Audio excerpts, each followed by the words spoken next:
Okay.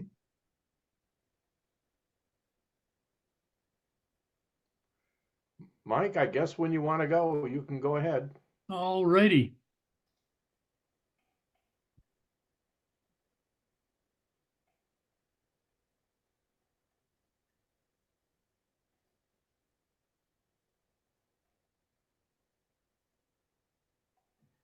Okay, let me minimize some of these other things. That out of the way. More, where's the hide? Hide names and annotators. Hide panel, nope. Hide floating controls, yep. All right, you can see my screen, I assume? Yes. Yes. All right. So let's get started with Chapter 8, or Module 8 as they call it here in the training. Operating regulations. This is kind of good stuff. It's very important stuff. Let's see what we can find out here. So start with the control operator. Start with a couple definitions, so to say. The control operator is a licensed operator who is responsible for making sure all FCC rules are followed. Okay, that's the control operator. Some of these terms can get confusing. So you just gotta get them locked into your head. The control point is wherever the control operator operates the transmitter. And then the station licensee is responsible for designating the control operator. And we'll talk a little bit about these three. All transmissions must be made under the supervision of the control operator.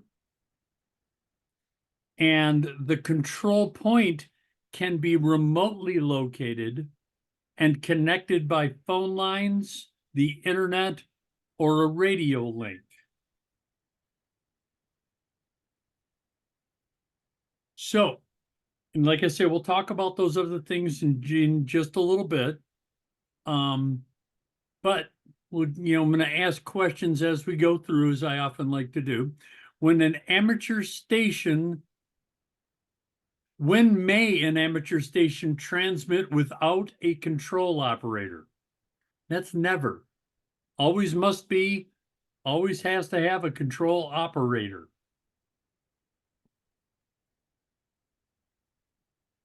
Who must designate the station control operator, and that's the station licensee. What is an amateur station's control point? That's the location which the control operator function is performed. So I'm going to go back to here and talk a little bit now about these three things. The control operator,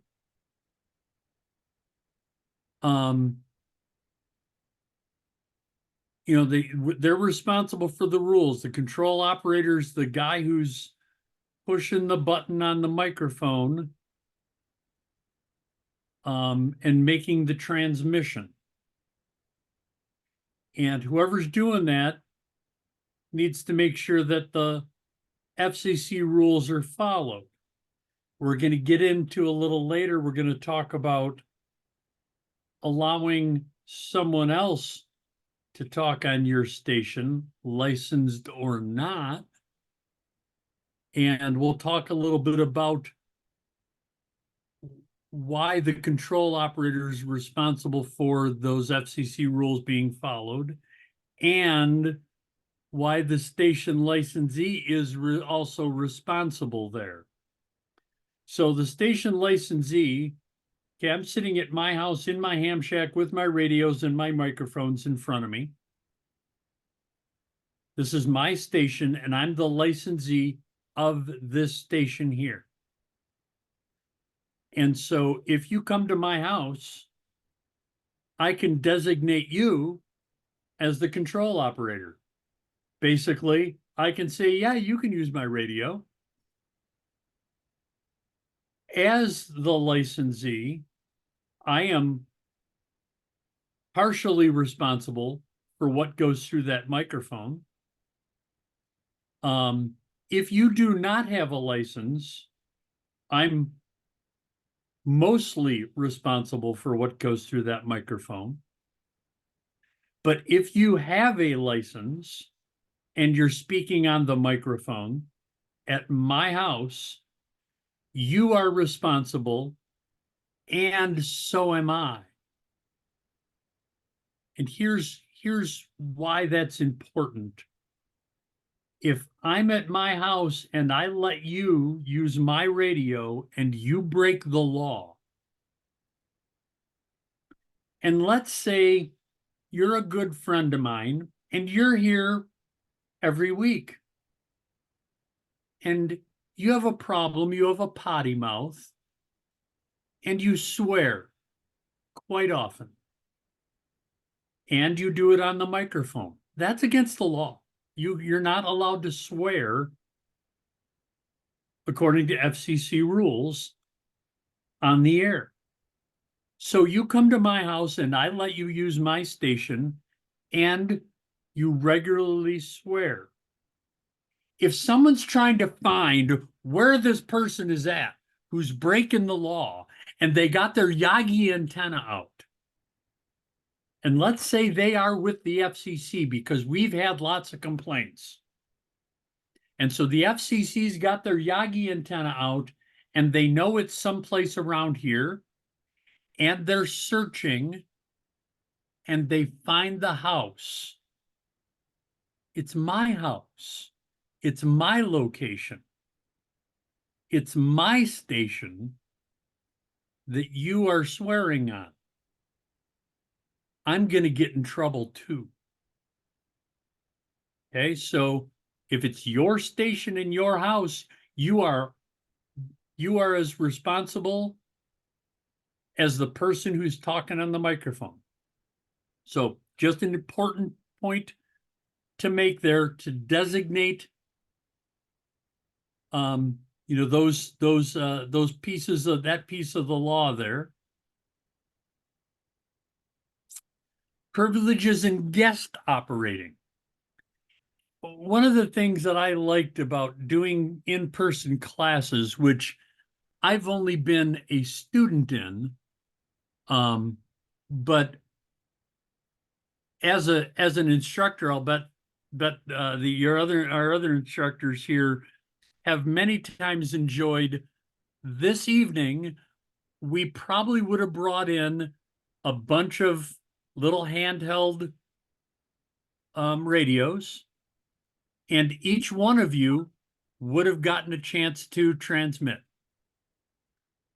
You don't have a license yet, but you would have been transmitting under each of our licenses, whoever was with you at the time.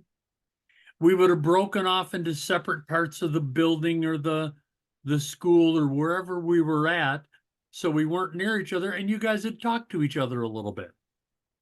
Or maybe we'd let you try to make a contact with another part of the Hazel Park Amateur Radio Club that was sitting in wait in their ham shack, waiting for somebody to say their call sign and look for a contact, or say that they're, a guest and looking to make a contact, and they would talk to you a little. So we just enjoyed doing that. So it is legal for someone with a license to allow someone without a license to control their radio. It's called the guest operator. When doing that, one of the last places that I did it was when we talked to the astronauts on the space station.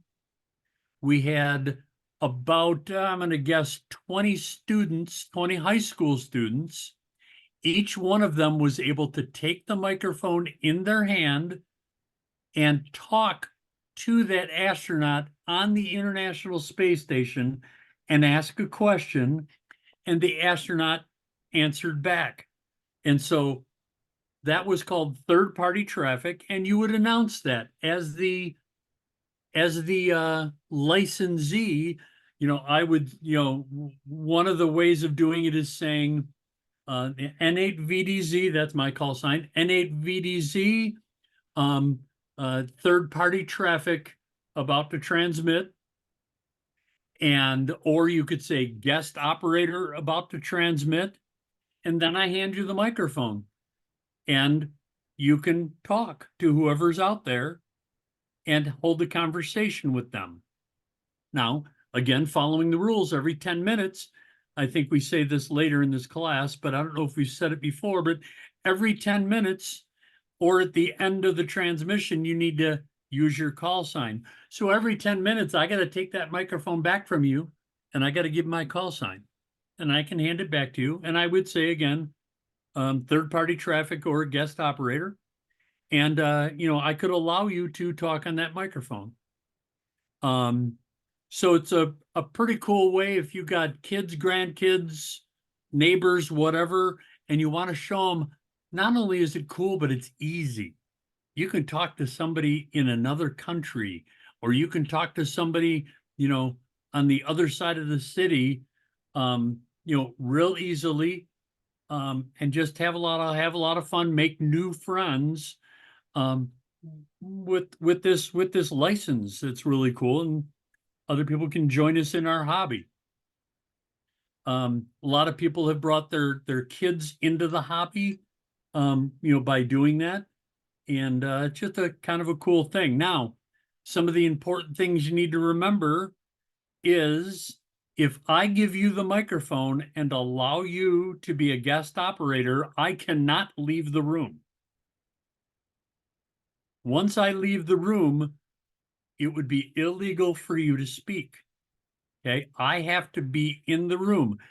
If you have your technician license and you're over at my house or I'm over at your house, either way, if I'm in your presence, I can allow you to use my amateur extra privileges.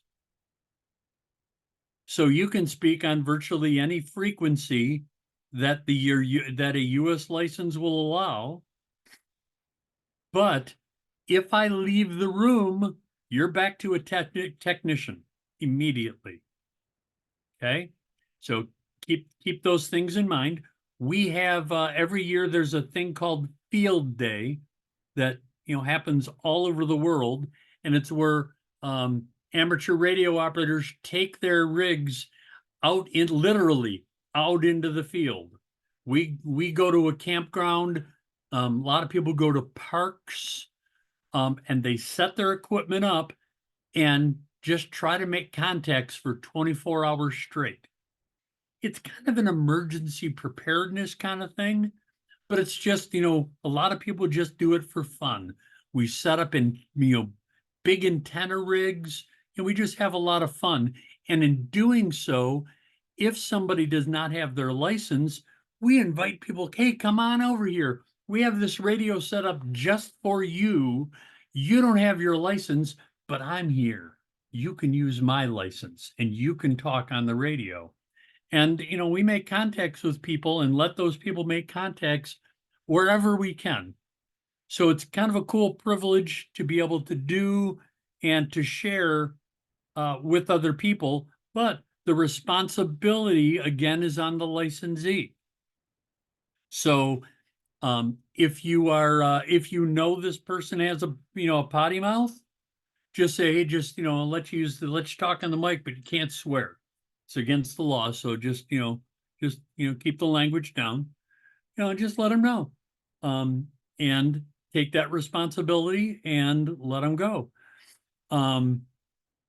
With that, you also have to keep in mind that your rig is set up in your house. You almost have to treat it like a gun. Okay, if you got kids, the kids need to know that they can't, while dad's at work or while mom's at work, and I happen to be home, I can't go in their room and turn on their radio and play. Now, if they want to turn on the radio and listen, That's perfectly legal for anybody to do, but they cannot transmit. If your kids transmit while you're not at home, you can lose your license. They're not going to get in trouble. You will get in trouble. So just make sure you keep that responsibility up. So what determines the transmitting frequency privilege of an amateur station? We've talked a little about this in the past. I don't know why this question is in this section because we haven't talked about it. It's not part of this section, but the operator license held by the control operator. So whoever's holding the microphone, that's the license privilege that they have. But again, like I said, the only exception to that rule is if someone is in the room with you and allows you to use their privileges. So don't just assume, hey, there's an extra here, so I'm going to go on this band. They have to allow it. They have to tell you it's okay. So keep that in mind. But for the most part, the class of the operator license held by the control operator is where the frequency privileges come from. When under normal circumstances, may a technician class license be the control operator of a station operating in an amateur class band segment. And when that can happen is when a club station whose trustee holds an amateur extra class license. Okay, so I think most clubs, their trustees would be an amateur extra class for this very reason. But just got to make sure. And if the trustee only holds a general, then that technician could only go to general while using that club station.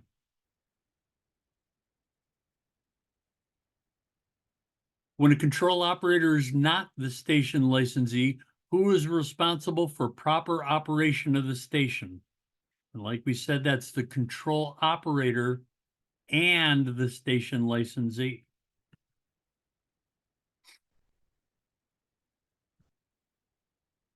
Who does the FCC presume to be the control operator of an amateur station unless documentation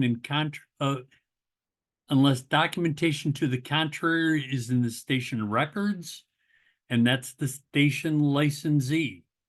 So again, if someone's abusing your station at your house, you're going to be held responsible. You're the first person they're coming to. Identification. This is a very important thing. Some people screw this up, some people don't. Most people follow these rules pretty well, which I'm really glad to see and hear. We do it slightly different than the rule says. So if you're listening, you might hear it a little different, but so your call sign is your identity on the air. When I walk into the grocery store, you're Mike, Bill, Janet, Judy, Samantha, whatever your name is that your mom and dad gave you. When you're on the radio, you are your call sign. So when I'm on the radio, I'm N8 VDZ. Now, I will also say my name is Mike, when I'm in a conversation. And sometimes people will call me Mike. Usually they'll call me VDZ or N8 VDZ. But that is your identity on the air. Identification rules apply always. Doesn't matter what's going on. If it's a net, if you as a license holder are in an emergency, rules always apply it. Doesn't matter, casual conversation, all the way through to emergency, any situation, the identification rules apply. Unidentified transmissions, those are not using your call sign, are not allowed ever, except, it's like the English language, there's always got to be an exception, right? Except controlling model craft. That's a radio controlled airplane or um, uh, what are they called? Satellites. Satellites are one. What am I thinking? Drones. Drone, What yeah. I'm thinking of. I work with a gentleman at General Motors who heard me over talking to somebody a while back, and I told him I was working on my extra license, and they came over and said, "Oh, you're an amateur license operator?" I said, "Yep, I got my general now. I'm working on the extra." They said, "Yeah, I just got my license 4 months ago," and they live in Canada. And he never uses it for radio. He uses it because he does drones. He does drone racing. And for his drones are, controlled on a frequency that's, FCC controlled. So he needed to get his license. And the interesting thing is, here we have a technician license, a general license, and an amateur extra license. And each one gives you a little more privileges. In Canada, they have one, and it's equivalent to the amateur extra license. Here in the States, if you got a drone and you want to fly it, you get a technician license and you're good to go. In Canada, you got to work all the way to extra to get that. So I thought that was very interesting. And he just lives over in Windsor, and he was wishing, that he could have. Well, can I just attend a class and get my license in the States? No, you live in Canada. Therefore, you must follow Canadian rules for whatever their FCC is. So here in the States, if things get better and you want to upgrade your license in Canada, no, you'll live in the United States, so you have to follow FCC rules and get your license here in the United States. So, to make Mike, sure, yeah, Mike, why would someone want to get an amateur radio license to operate drones in the United States? he does drones here in the States. There's competitions, and there's competitions in Canada, but he lives in Windsor and works for General Motors. Yeah. No, the point I'm making is that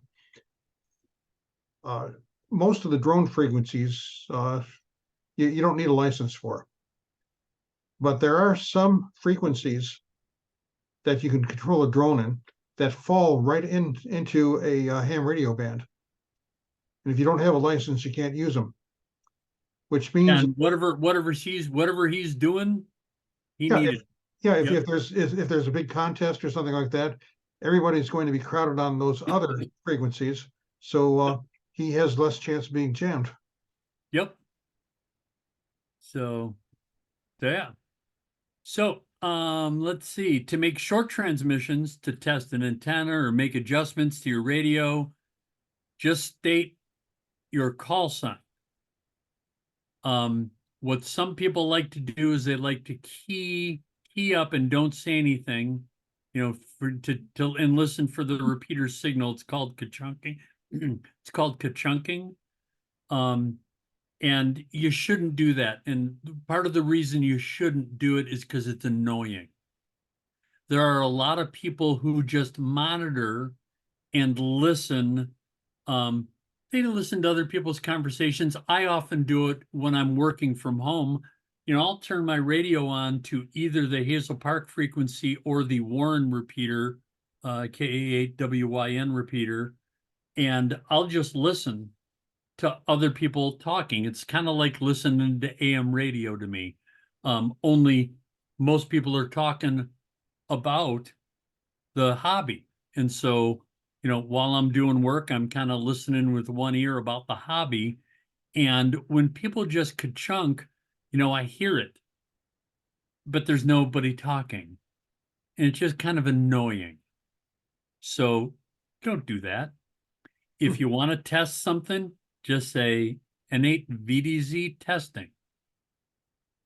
Innate VDZ, if you want someone to come back to you, you want to test your antenna, you want to see how you sound, you would say, innate VDZ radio check. And if someone's listening, they'll probably respond and say, hey, you're coming through 5x5, or they'll tell you, yeah, you're kind of, there's kind of bacony sound and, that crackly sound, whatever. There's lots of ways that people will tell you how you sound, and they might give you some advice on how to fix whatever's wrong. So give your call sign at least once every 10 minutes during a contact and when the communication is finished. Most people, this is where people deviate a little bit, is most people give their call sign at the beginning. Part of it is because you want to get into, if there's a conversation you want to get into, you'll break into that conversation, innate VDZ, and hey, yeah, go ahead, breaker, and they'll let you in, and you pass it around to each other. And so everybody gets a chance to talk in the conversation. And I think we talked about this before. And when you hand it back to me, I often start my conversation with, yeah, this is innate VDZ, blah, blah, blah, blah, blah. And I give my comments to whatever we're talking about. So that's the minor variation that we do. It's not illegal. It's just more often that you're using your call sign. But you must do it every 10 minutes. And when you finish the communication. So when you're done, N8 VDZ, clear. And you're done. If you're using microphone, you are required to identify in English. So you may know 6 other languages, and let's say one of them's Italian, and you pick up your microphone and you make a contact with someone in Italy. And the guy's got a heavy accent, so you start talking in Italian. And you hold a conversation. There is nothing wrong with that at all. But every 10 minutes, you identify yourself with your call sign in English, not in French. Okay? You're following FCC rules. They will probably do the same. If they have a similar rule in France or Italy or wherever I said, if they have that same 10-minute rule, they will give their call sign in their native language also. I don't know if they have that rule. It's not my country, so I don't know what rules they have. We got more than enough rules here, so I don't know their rules. So it's always in English that you identify yourself, no matter what language you're holding the conversation in. FCC recommends that you use phonetics when identifying your voice. And there are many, many, many phonetics out there. There's one in your book that's the one that most of us amateur operators use, and that's the one I would suggest you use. You could Google phonetics and you'll get 10 different ones. The reason the FCC has chosen, or ARL has chosen that list, is because, Tango is very easily identified. Tuna may not be easily identified with that T. So, they've chosen it for a reason, and so we try to keep it, we try to keep that list. Do you have to use phonetics? No, absolutely not. Your choice, but it's suggested. And if you're doing a net, Most nets require it. We want you to do that. I'm writing down your call sign. I'm recording it for my purposes and for the net's purposes. I need to make sure it's right. And so, and in contesting, I need to make sure that it's right if I'm logging it so that you can get credit and I can get credit in the contest that we're in. I need to make sure it's right or it's not going to show up. Somebody's not getting credit. So phonetics are very good, very important to use. You don't have to memorize it. Keep a little sheet next to you, and before long, it will get memorized. It just happens. But definitely a good idea to use it. You can identify your call sign with CW. You can use Morse code while talking on the microphone. So when it comes to that 10-minute mark, instead of saying N8 VDZ, I could did it dot dat dit, whatever. I don't know Morse code. But you could, I could, tap it out and give my call sign that way. And that's perfectly legal as long as you are identifying yourself. Mike, that goes through quite a few other services. If you listen to public utilities, police departments, and things of that sort, if you listen to the repeaters, from time to time, they will send high-speed Morse code to identify their station. Yep.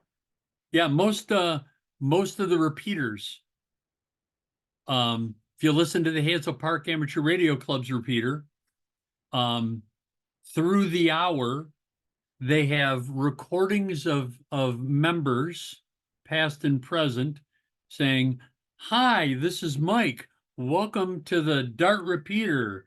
And they've identified the repeater, W8HP. They might give the frequency. They might tell you, the offset. And then at other times you'll just hear,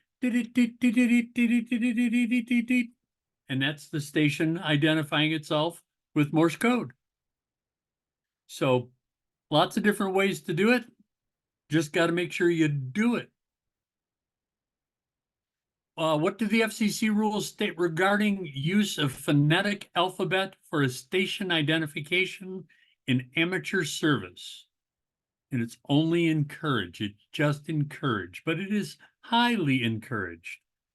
And if I identify myself, just to make it clear, if I say every 10 minutes, this is N8 VDZ, or if I say this is November 8 Victor Delta Zulu, both of those are considered an identification, and I'm done for 10 minutes, whichever I use, phonetics or not.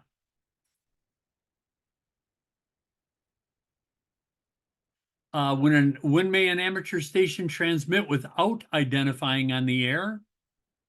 And you want to think never, but it's when transmitting signals to a control model craft.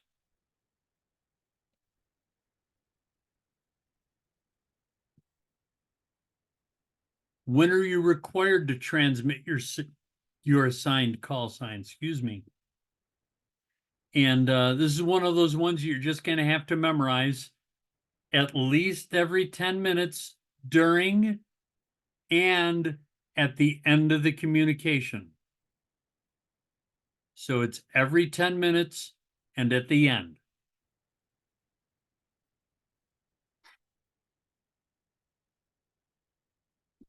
What language may you use for identification when operating in a phone subband?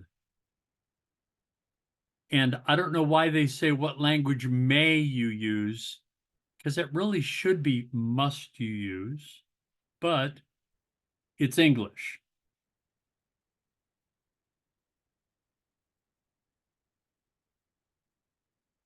What method of call sign identification is required for a station transmitting phone signals? And that's send your call sign using CW or phone emission. So just say your call sign. Tactical calls. So I'm a active member of the Warren Community Emergency Response Team, CERT. And in CERT, I'm the radio communications coordinator. And so when there's an event or when there's something big happening and we often have to divert traffic, over a mile. And so I'll have people set up at side streets or in, driveways of parking lots and all over the place. And so we identify often by your location. I identify myself by communications. So for Warren CERT, I'm communications. So perfectly legal on my amateur radio to say this is communications. Fourth and 12 and Van Dyke. Please close the road. And I've used 2 tactical call signs. I've used 12 and Van Dyke, that's someone, and I've used comms. Perfectly legal, but every 10 minutes, I still need to say, this is N8VDZ as comms for Warren CERT. So I identify with both, but I can, in that 10 minutes, I can identify with, whatever I want. They can be used at any time, but used in emergencies and public service operations are more often the case. They allow consistent identification that streamlines communications based on a function. So like I say, I don't have to remember that, Mary's at 12 and Van Dyke, and I don't have to remember her call sign that's at 12 and Van Dyke. I just have to remember that there's someone at 12 and Van Dyke. And when that person changes because they're on break or they've just been replaced and one person had to leave, so we put another person in, I don't care who it is. I know I have someone at 12 and Van Dyke. And so I just say 12 and Van Dyke, I need you to do this. So makes it a lot easier for that, and that's why we use those. Regular rules apply, as I said, every 10 minutes. When a new operator takes over the tactical station, he or she gives their FCC call sign along with their tactical call sign. So if I took over at 12 and Van Dyke, I would say, this is N8VDZ taking over for 12 and Van Dyke.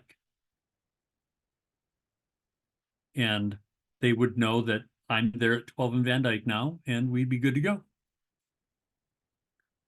How often must you identify your FCC assigned call sign when using tactical call signs such as race headquarters? And at the end of the communication and every 10 minutes during a communication. So it's the same rule we talked about before. Whether it's a tactical call sign or not, your FCC call sign is at the end of the communication and every 10 minutes during the communication. So wherever this comes up in your questions, how often do you need to identify? It doesn't matter. It's always at the end of the communication and every 10 minutes during the communication. Do I have that drilled into your head enough yet? I hope so. Self-assigned identicators. Okay, when operating away from your home, you add additional information to your call sign so people are aware of your location. I'm not going to read the FCC rule here. There's nothing in there that's in the test, but this is also in your book. So if you want to read it, feel free to. But what this is saying is you will often hear people say, this is N8VDZ mobile. That's telling everybody that I'm not at my home station anymore. I'm now in a car and I'm driving. There's a thing called POTA, Parks on the Air, POTA. Whether you're doing POTA or because a POTA can only be done from a public park. So if you're at a private park and you're on your amateur radio, I might say N8VDZ/park. I won't say POTA because it's not POTA, but I might say at the park. So just a way of letting people know that you're not at your home station. Test transmissions. Oops. Identification rules apply to the on-air transmissions, to all on-air transmissions. So call sign must be given every 10 minutes and at the end of the transmissions. Keep test transmissions brief. You want to avoid causing interference and keep from occupying otherwise useful frequency. So, someone might be waiting for that repeater, and if you're just testing and testing and testing and testing and testing, maybe you should move to, a different frequency and maybe not be on the repeater, and tell one of your friends that were helping you to test on the repeater, hey, let's go over to this frequency and let's just go simplex, and let's talk there to finish my testing up. That frees up the repeater and frees them up. So you try to keep testing short. But again, always follow the rules. Every 10 minutes and at the end of the transmission, your call sign. Useful method of identifying during test transmission, you would say K0 ILP testing. And with Morse code, you would send that. And if I can relate just a kind of funny incident, I was on 40 meters. So I didn't think my antenna was working too well. So I was making a chart of all the adjustments I made on the antenna tuner. I took my power down to about 15 watts instead of the usual 100 because I didn't really want to interfere with anybody. So I'm testing away, identify with Morse code. And a guy 500 miles away comes back to me. So I guess the antenna was working. I guess so. Which of the following is required when making an on-air test transmission? And you must identify the transmitting station. So you got to say your call sign.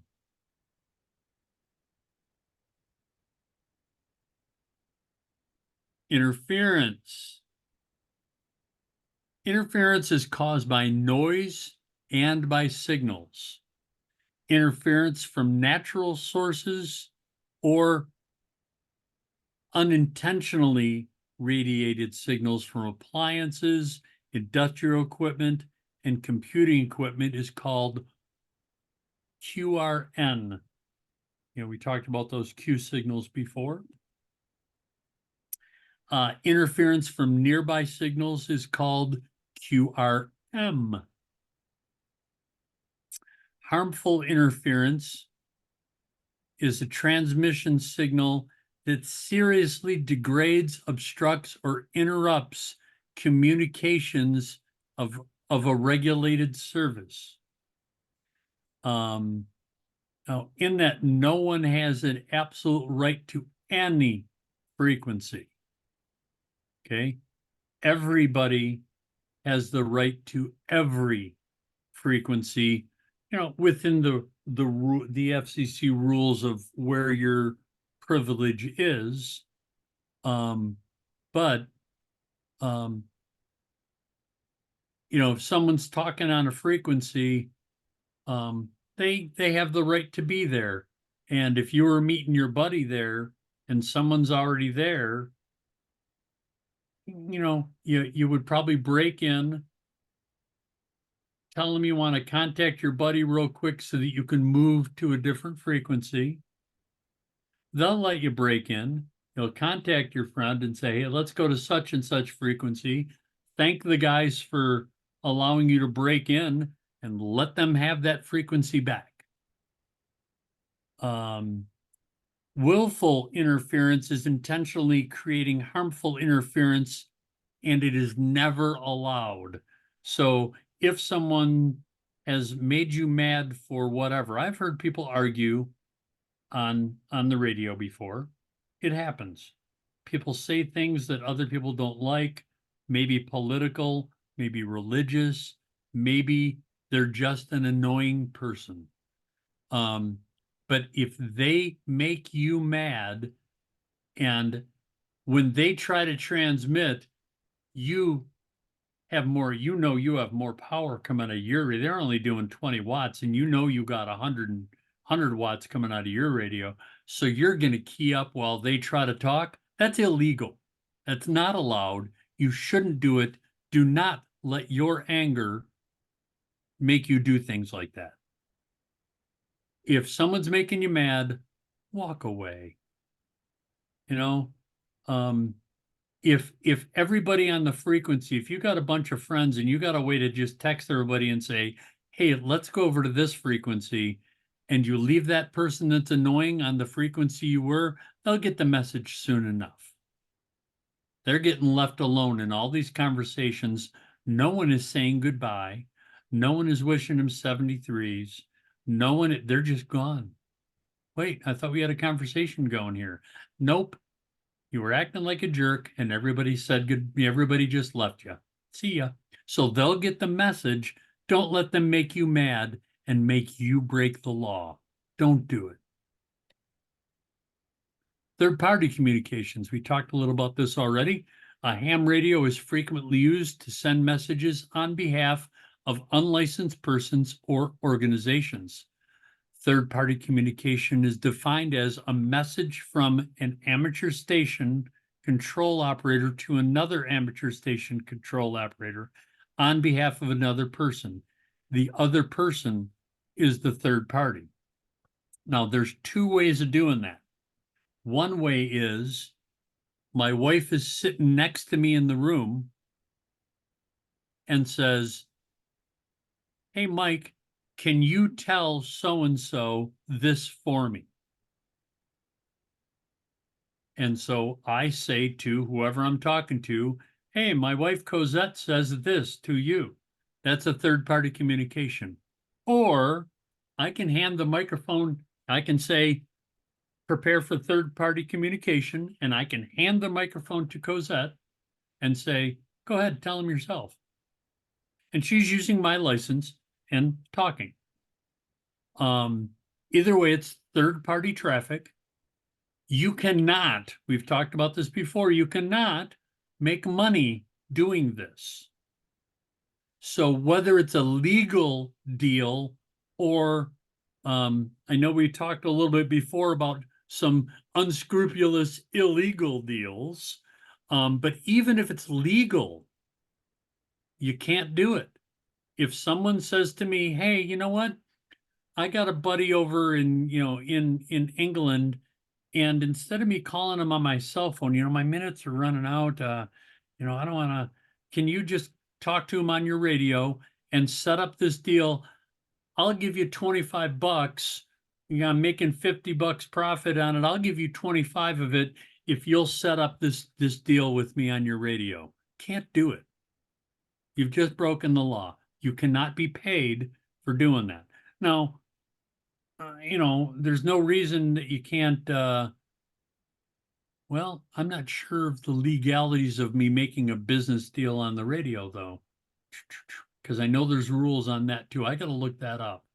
But either way, what we're talking about here is getting paid. So you can't do that. So Mike, I think what you're referring to is probably buying and selling ham radio equipment on the air. yeah, A lot of that's I know the ARPSC nets on Hazel Park nets, Bob can attest that there's a portion near the end where anyone have anything to sell. And you can do it if you're not making a habit of, you're not a dealer and dealing every night. Yeah, and that's where I was going. I wanted to check and make sure, geez, I didn't want to say something, but good. Thank you for saying that, Jerry. And that's what I was thinking. It's really more a matter of, I got this radio sitting on my desk and it's collecting dust and I want to get rid of it. As opposed to, I bought 50 of these radios at a really good price and now I'm going to sell one a week. That's when you start crossing the line and breaking the rules. So don't be going that route. But if you got something to sell every once in a while, that you can do. Remote and automatic operation. Stations such as repeaters and beacons operate without human control operator present.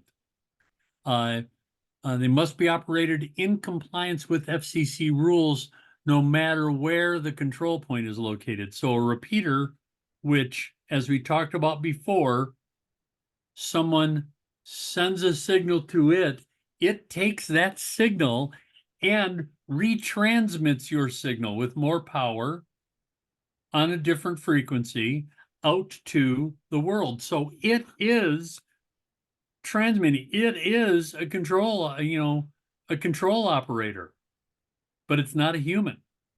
But whoever owns that repeater is responsible that it follows the rules. Now, that doesn't mean if I am making bad illegal deals or if I'm swearing or if I'm causing interference and it's going through the repeater that the repeater owner is responsible.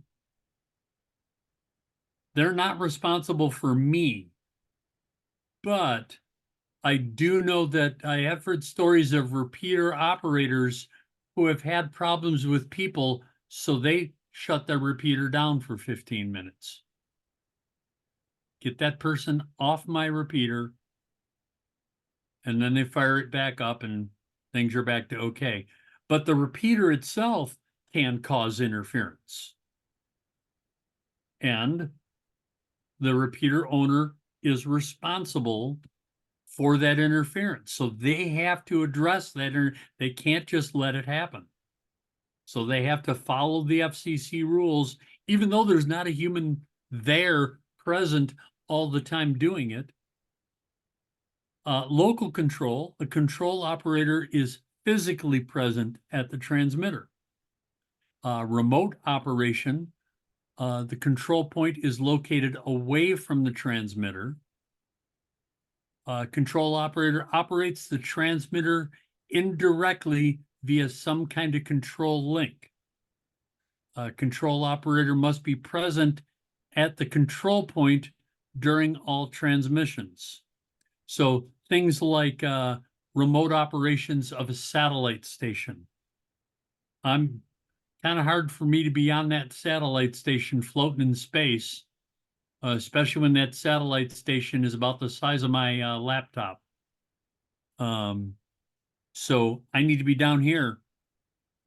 And so I'm using some kind of control link to send the commands to that space station. Automatic operation, the station operates under the control of a device and procedures that ensure compliance with FCC rules. Control operators are required, but need not be at the control point when the station is transmitting. Repeaters, beacons, space stations, and digipeaters that relay messages are all allowed to be automatically controlled.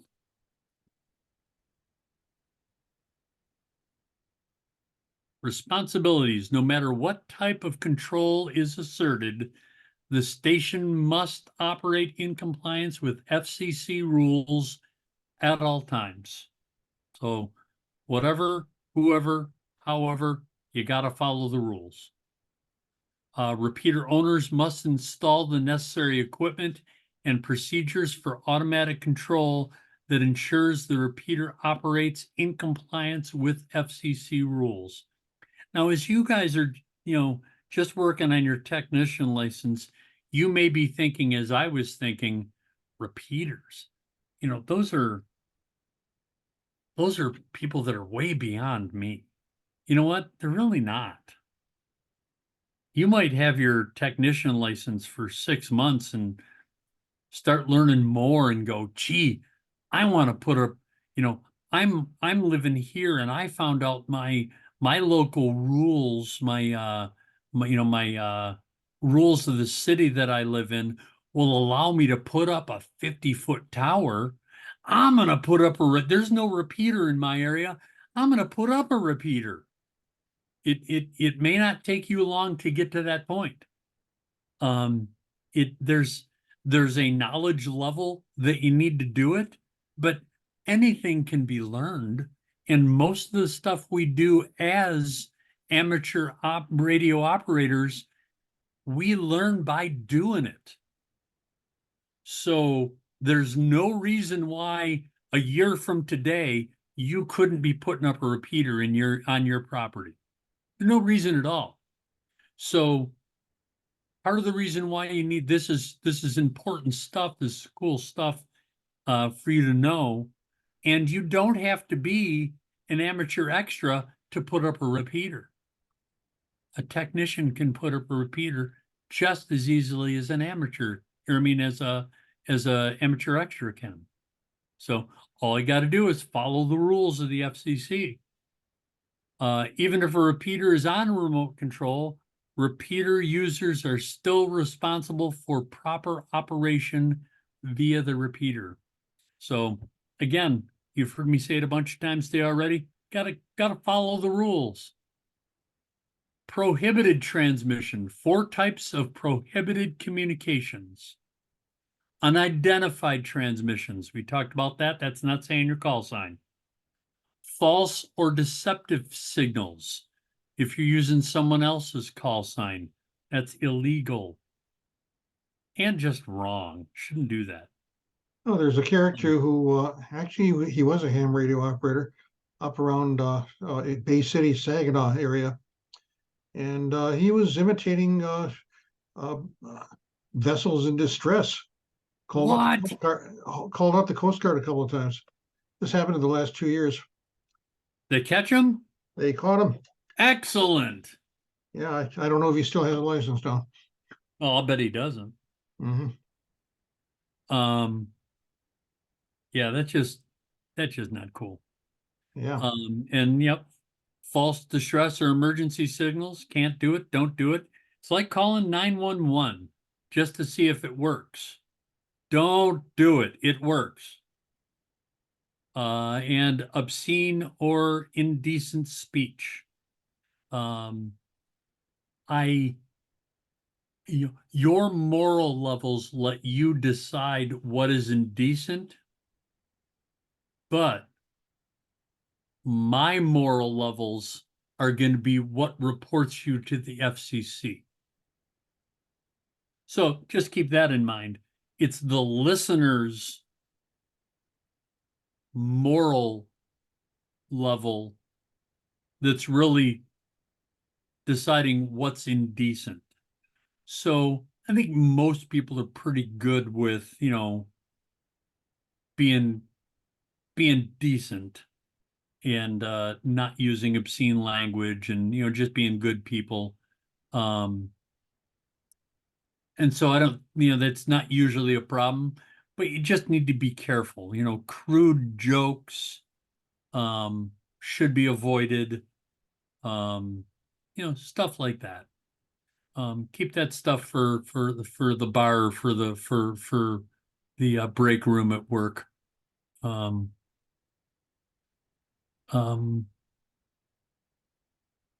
Regular communications that could, one thing I wanted to say, false or deceptive signals and using someone else's call sign.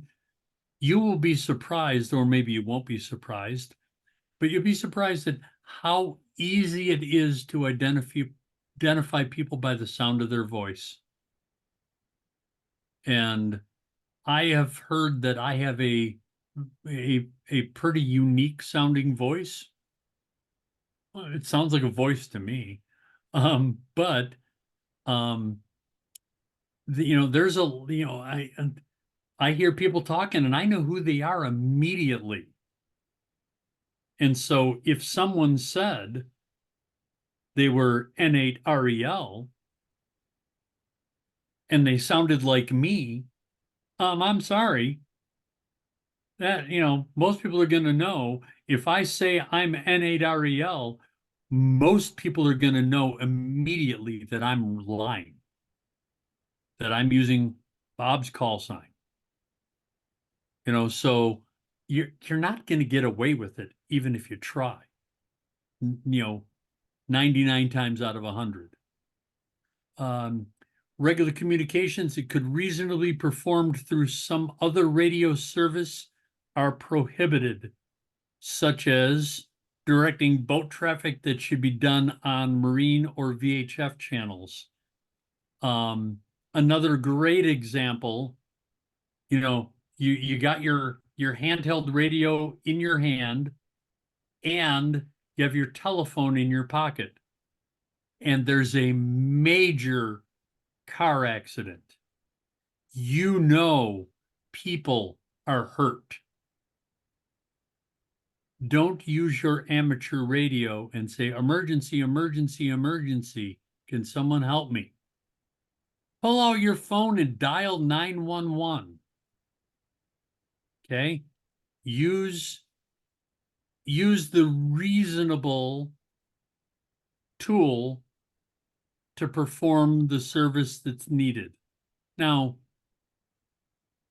you might say, well, it's just as reasonable, with that argument, I'd say it's just as reasonable to call someone on the phone as it is to talk on the radio. But the radio was designed for talking. So just using it to hold the conversation is perfectly fine. But what we're saying is, using it for services that there's other places that should be using it, like 911. Communications in return of some kind of compensation. We talked pretty heavily about that through this class, so we all know can't do that. Business communications. No transmission related to conducting your business or employees' activities are permitted. You can order things over the air as long as you don't do it regularly or as a part of your normal income-making activities. You can advertise equipment for sale as long as it pertains to amateur radio and it's not your regular business. So, and I think we've covered that. I think we made that pretty clear, before we were talking about with that. You cannot be paid for operating an amateur station. And then one exception to business prohibition is teachers. If you're a teacher, like say in the public school system, and you're being paid by, I live in Warren, so I'm being paid by the city of Warren to teach students, and I'm going to teach them a little bit about amateur radio. That's the exception. I can continue to be paid by the city of Warren as a teacher and teach them amateur radio. But the three of us that are teaching this class, it would be illegal for us to take compensation for teaching you. We do this voluntarily. And, I think, we like doing it. So, we have fun doing this. So, I may have done this voluntary, even if we could be paid. I mean, if someone was throwing money at me, I'd take it. But, as teachers of this class, we can't take it But as a teacher, and it becomes part of my class, then it is okay.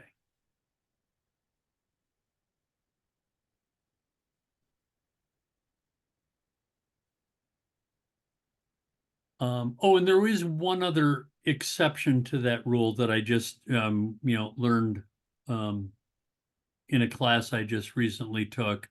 That is, if I'm a fireman or a nurse or a somebody in, emergency related field, and we're doing a test of services in an emergency, and I happen to be an amateur radio license holder, and someone says, hey, during this test, I'd like you to be our communications person. You're at work, you're getting paid. Yes, you can do that, but I believe you're limited to something like 2 hours a month and only like twice a year. So there is another exception with that in case you happen to be in that kind of a field, and your hospital or your group does an emergency test, and you're in that situation. Yes, you can do it, but you do need to look at the actual rules, because they could change, to see how much time you are allowed to get paid and do the testing. Encrypted transmissions, encoding that codes ciphers to hide the meaning of a transmission is called encryption. We use it a lot in computers and a lot in, sending messages from one place to another. We all know when I pick up my phone and I text my wife or I text anybody, that's going over the air, and it's readable by anybody who intercepts that transmission. That is public, and that's the way it is. And if you don't know it, you know it now. Text is public. Don't text your passwords. Don't text your bank information to your wife, because it's open. It's not encrypted. But there are ways to encrypt that information. But you can't use encryption or decryption with amateur radio. The only time you can do that is for radio control or controls transmission to space stations. And those are just so that no one can hack in and take over your space station and send it plummeting down to Earth or into space or into other satellites so you're allowed to use encryption there, but only there. Broadcasting and retransmission. Broadcasting consists of a one-way transmission intended for the reception by the general public. Yes, the general public. Amateur radio is not private. Again, nobody owns any of these frequencies. So if you're talking about private stuff, don't do it on the radio. Anybody can be listening at any time, and that's perfectly legal. So just remember, that it's, public. Mike? Hams, yes, sir. Yeah, okay. Now, hands may only broadcast when transmitting code practice information bulletins and emergency communications. The American Radio Relay League, in their station W1AW in Hartford, Connecticut, actually does exactly that. I'm going to try to get some contacts. Maybe we'll have the fellow who runs all these transmissions out of the station on the W1AW grounds.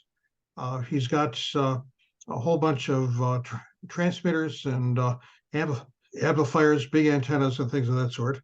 And he does the code practice of these bulletins and stuff on a 24-hour-a-day basis.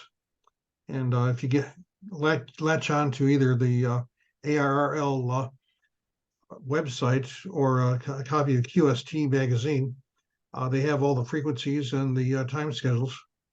They transmit code from 5 words a minute up to I think 35, and even transmit some stuff using digital. So that's the exception the FCC made for W1AW. Yep. So hams are prohibited from assisting and participating in news gathering by broadcasting organizations. So when that news guy comes up to you, you know, you've been asked to be the communications guy for, you know, an emergency that's going on because you got your license, you know what you're doing, and you're available. And so, yeah, I'll be communications for you. And that news guy comes up to you and says, "Hey, can you?" No, you can't. Music can only be rebroadcast as part of an authorized rebroadcast of space station transmissions. So every once in a while, I'll be flipping through, you know, HF bands, and I'll find a frequency that just playing music. And that's really illegal. Can't do it. So make sure you turn your, you know, if you're listening to music in the background, that might pick up on your microphone. So turn your stereo, turn your iPhone or whatever you're listening to music on, turn that music off because you can't be, yeah, that's rebroadcasting music is what you're doing when that broadcast or that music comes into your microphone and goes out into the HF world. You are rebroadcasting. Yeah, Mike, there's a reason for this one exception, rebroadcast of space station transmissions. I think that Houston has a practice of waking the astronauts up in the morning by blasting them with rock music, something of that sort. And Yeah, I've heard that also, that they do it. They wake them up with music. and there are some repeaters and some HF stations which will broadcast the things that are happening at the space station. So that sort of gives us a loophole, so we don't have to worry. Mhm. Retransmitting the signals of another station is also prohibited except when relaying message or digital data from another station. When is willful interference to an amateur radio station permitted? At no time, never, ever, ever. Which of the following applies when two stations transmitting on the same secret frequency interfere with each other? And the station should negotiate continued use of the frequency. So like I said, you want to meet your buddy there and you know I'll give you another example.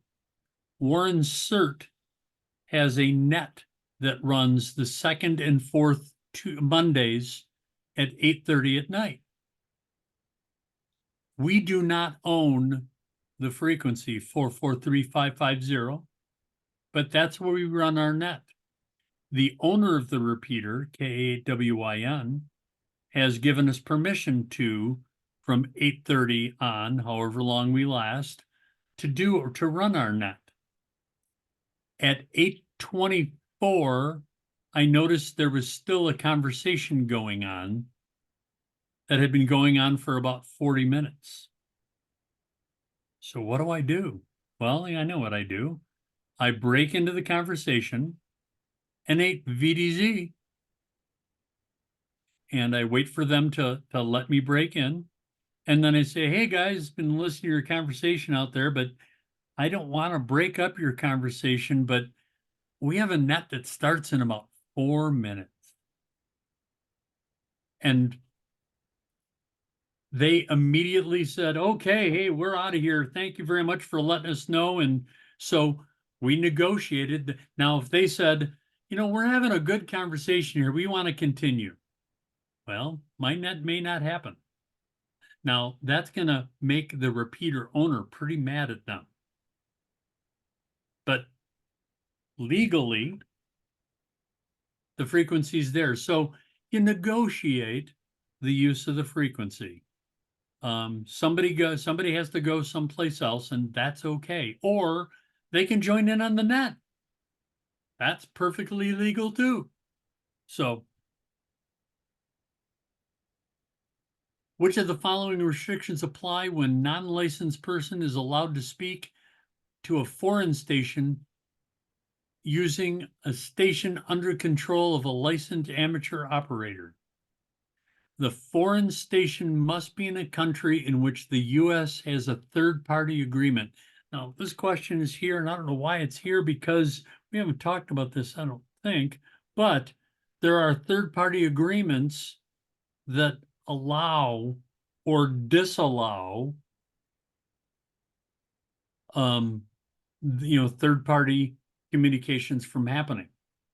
So you kind of got to make sure when you're talking to a foreign station that if that's what your purpose of getting with that foreign station is for third-party traffic, you got to make sure that there's an agreement there.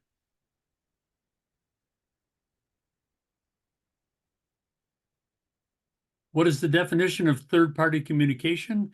That's a message from a control operator to another amateur station control operator on behalf of another person. So that's the third party. Which of the following are required for remote control operation? Control operator must be at the control point. Control operator is required at all times. The control operator must indirectly manipulate the controls. All three of those are correct. Which of the following is an example of a remote control which of the following is an example of remote control as defined by Part 97? That's operating the station over the internet.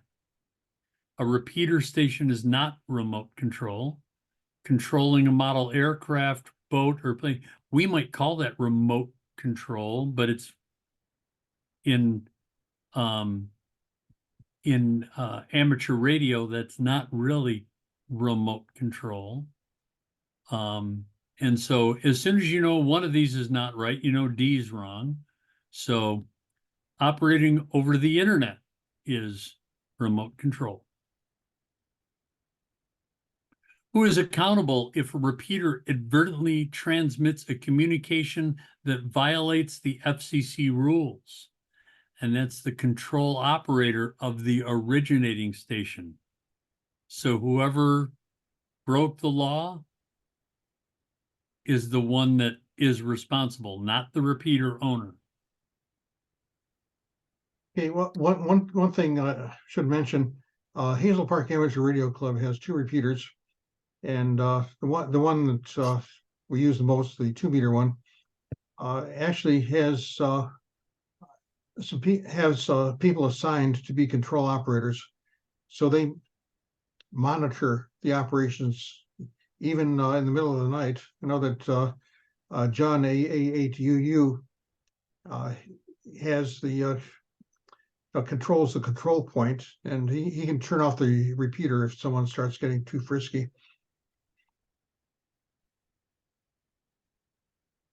And we've done that, I think. Mm-hmm. We do that. There's also been times where there is There is, sorry, just a bar showed up and had to shut it off. Sorry about that break. We've had interference coming through, not sure where it's at, but it's interference that the repeater is then retransmitting. Mhm. So we have to take responsibility. We shut it down, and hopefully when we fire it back up, the interference is gone. If not, then we try to find out where the interference is coming from, and we may try to do that even if it's gone, so it doesn't happen again. And let whoever's transmitting the interference, let them know, hey, you're messing with our repeater, because they're really the ones breaking the law. But we still have to do due diligence too. What, if any, are restrictions concerning the transmission of language that may be considered indecent or obscene? And as we've talked about ad nauseum, I think you know by now, any such language is prohibited.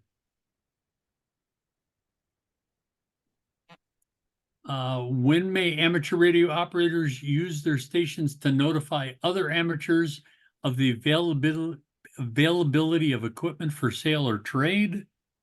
And that's when selling amateur radio equipment and not on a regular basis.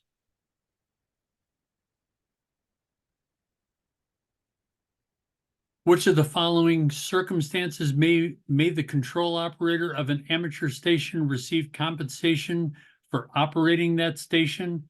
And it's when that communication is incidental to a classroom instruction at an educational institution.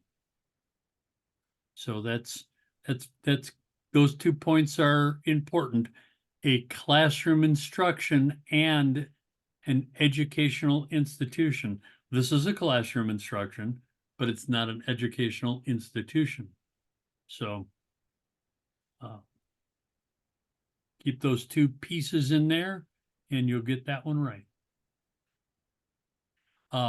When is it permissible to transmit messages encoded to obscure their meaning?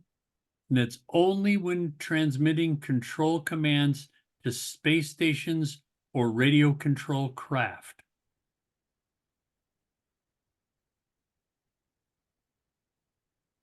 Under which of the following circumstances are one-way transmissions by amateur stations prohibited?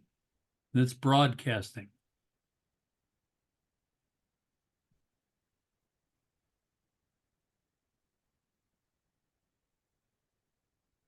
Under what conditions is an amateur station authorized to transmit music using a phone emission? And that's a microphone, in case, just to keep that clear. When incidental to an authorized retransmission of a manned spacecraft communication. So, and what they mean by that, just to make that clear, when incidental to, and that means you're rebroadcasting a manned spacecraft communication, and there happens to be music there. That's the incidental part. There happens to be music in that manned spacecraft communication that you're rebroadcasting. What types of amateur stations can automatically retransmit the signals of other amateur stations? And those are repeater, auxiliary, or space stations.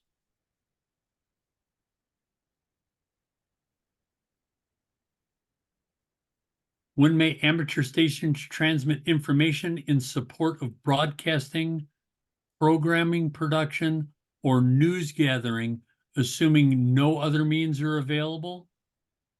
And it's when such communications are directly related to the immediate safety of human life or protection of property. So let's just hammer that in a little bit harder. That news guy comes to you and says, hey, we need to get this information over over to here, over to my news guys because we need to make the 6 o'clock news. And I don't have time to drive over there. Oh, no. But hey, we need to get this information over to there because there's a guy, we learned there's a guy with a gun headed there. And, safety of human life and protection of property is at risk here. So send that news to them. That's when you can do it, but only when life and property and protection of property is at risk. How does the FCC define broadcasting for amateur radio service? The transmission intended for reception by the general public. So,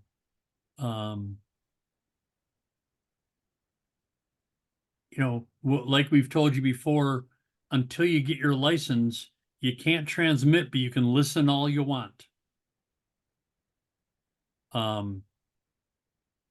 You can listen to, 760 WJR all you want, but you can't transmit unless you're licensed by, unless you have a professional license and want to transmit on for their frequency. Same thing here. The transmissions are for general public. Anybody can listen. So keep that one locked in your head that, this is not private at all. This is not just for amateurs. This is not just for licensed people. This is for anyone and everyone, the general public.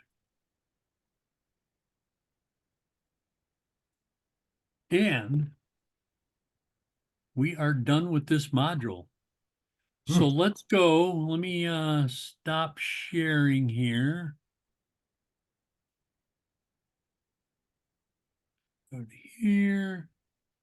Come on, you can come up. I know you can.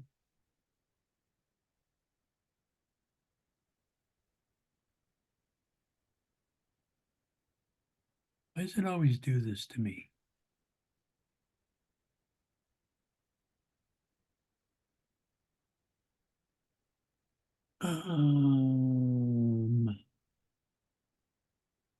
Where does it show the stop sharing? That's what I'm trying to get that bar to come back up.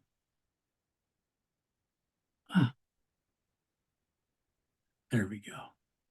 New pause share. Is that what I want? No. Go to that other poll 16. Is that, or no, that's not it. Stop video, participants chat, new share, summary, comparison. Mike, try Alt Tab and see if you can see the different screens.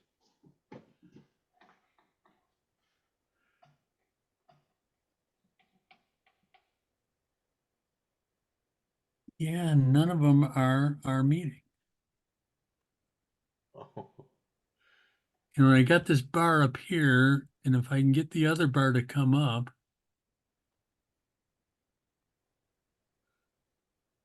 You're just trying to stop sharing, right? Yeah. Okay. And I have a, Let me see. there it is. I found it. I found it. I found it. I found it. There it is. Oh. Woohoo! I got it. Woohoo! Okay.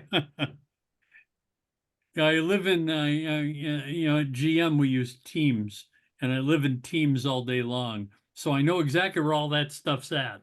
But this one just gets me every time. So let's talk about, what we talked about today. What questions do we have? Is there anything that I wasn't clear on? Anything that we could elaborate a little more on for you? Anything that you went, wait, that doesn't seem right. How can you explain that better? Any of that you want to talk about?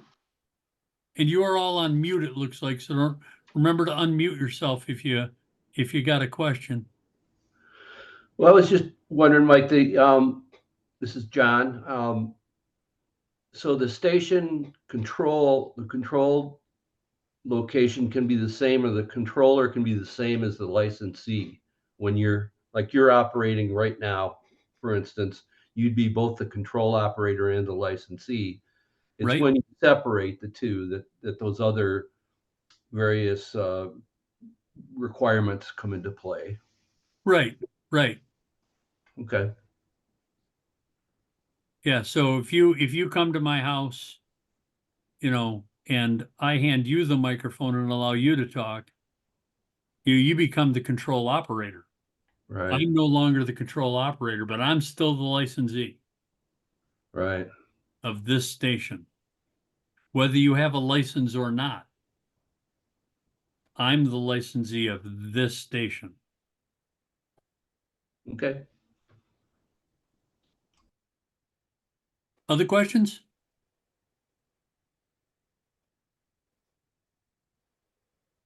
Did we have a sample QSO at all? Like this is W9 NPI listing, or when do you say CQ and things of that sort? Bob, where did we have that? Or did Didn't we we cover that a few sessions ago? Did we? I might not have been there. We did some of that in chapter 7, Mhm. or was it chapter 6? Anyhow. So I, You know, and So let me go. We Let can me go go. for it again if you'd like. Yeah, or let me go. Let me go this. Let me go this path, Bob. We've covered a lot of stuff over the weeks. What has come to your mind through the week that you're going, wish they'd have covered that a little differently or a little better, or what questions you have about anything we've talked about? this is John again. I had a question about repeaters and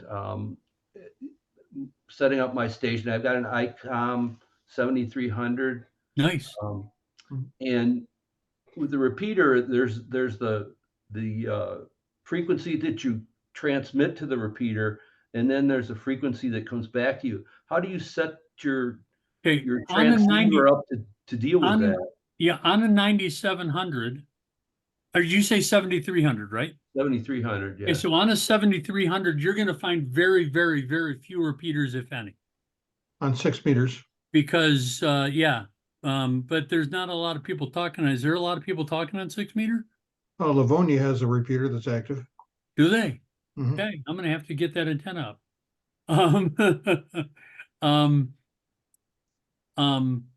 But I'm sorry. So I lost your. Oh, so I mean, Well, they I all understand. kind of work the same way. John, Yeah, what you're going to do is you're going to set your rig to the receive frequency. Okay. All right.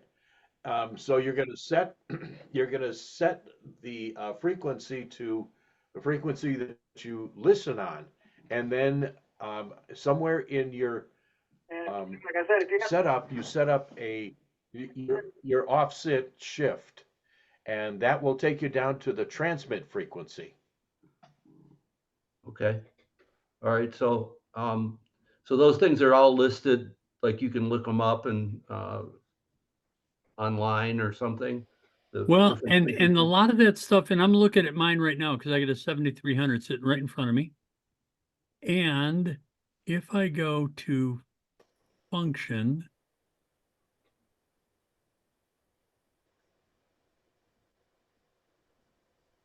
I mean, I understand the simplex one. It's the two It might, different.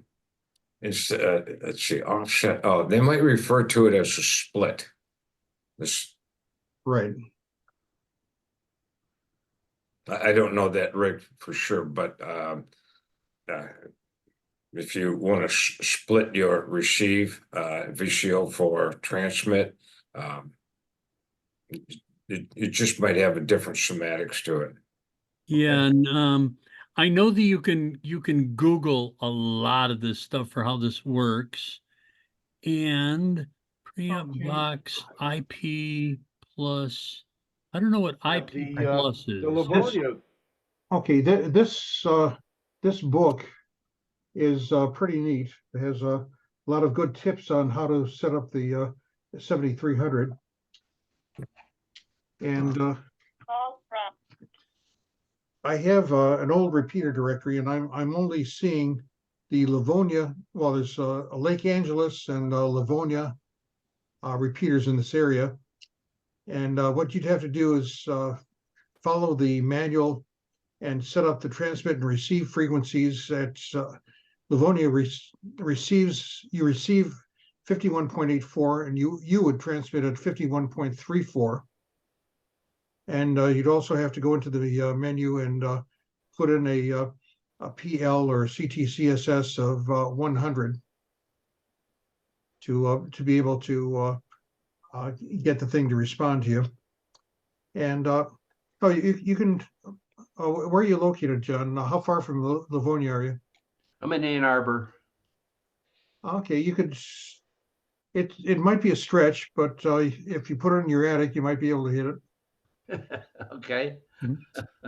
But you know, most of the action is going to be in Ann Arbor, and there's multiple repeaters up in Ann Arbor on 2 meters and 70 centimeters and so on. Okay. Do you So have a HF UHF rig? I mean a UHF VHF? I think so, yeah. So the companion to the 7300 is the 9700. And it, you know, has 2 meters, 70 centimeter and 23 centimeter on it. And where you'll find most of your repeaters is 2 meter and 70 centimeter. And that radio is set up really, really easy. Most of the stations, when you go to a station, the offset already sets. It knows I need this offset because I know you're on 2 meter. Yes. You know, so it does it for you. And then you have to hit a button to say, yes, I want tone, and then hit it and hold it and set it to the right hertz frequency for the tone, and you're done. You're So done. it's, you know, it's really, really, really simple on the 9700. I've never tried to set up any repeater at all on my 7300 though. So, Okay. because I'm always HF on that one. Yeah, you should, I have used I have a crazy antenna tuner, and I managed to hit the Livonia repeater on my 7300 using a dipole antenna with something like 70 or 80 feet of ladder line. But I was able to hit it. The 9700 is a hey, you know what though? Ann Arbor's got a 10-meter repeater. oh wow. Oh, do they? And there is a Yeah, 10 meter 29.64. 10 meter simplex, but as a technician, you can't use FM on 10 meters. But John, you might want to take a look at that 9700. But when you try to raise the money, make sure that the teller doesn't put an explosive dye pack in your bag. It's about $1,900. Holy smokes. yeah. They got some cheaper ones. Yeah. John, HF, a little different. They call it split. And in the UHF, VHF, they call it offset. They both fundamentally are doing about the same thing. Okay, Receive one, transmit on another. great. Yeah, and I'll bet if you Google that, John, you'll be able to find a lot of sites that will, you know, give you documentation on how to do it. And you'll also probably find lots of people that have created videos, YouTube videos hey, let me show you how my 7300 works. And so you may have to fiddle around with how you ask the question in your Google search, but use that split word. And if that doesn't give you what you need, then try using offset. Okay. Hey, gentlemen, you're so far over my head here tonight that, man, I just gotta go up. Baloney. Even, Oh, you're killing check me. it out Yeah, here. I can see the smoke coming up. Yeah. Keep up the good work. Hope to see you, eyeball to eyeball soon. Take care. See you, man. Any other questions, anybody?